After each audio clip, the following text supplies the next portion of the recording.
Avant la guerre à Gaza, Dura était une ville de Cisjordanie sans problème.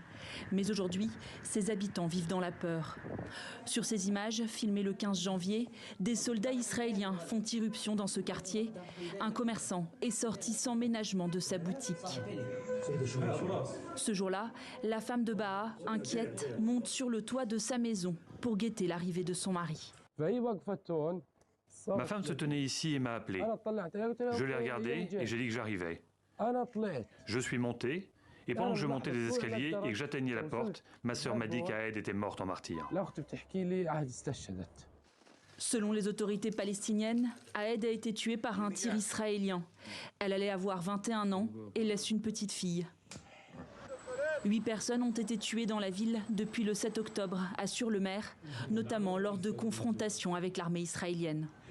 Ce qui a été observé lors des récents raids, ce sont les tirs directs visant toute personne en mouvement, qu'elle se trouve sur le toit de leur maison ou à côté. Les gens ont eu très peur.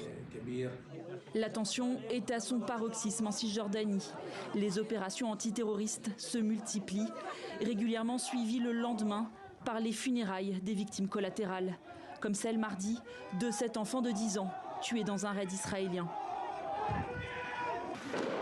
Depuis le 7 octobre, plus de 420 Palestiniens ont été tués en Cisjordanie par les forces israéliennes et les colons. Les colons, dont la violence a atteint des niveaux choquants, alerte l'ONU ce vendredi dans un rapport.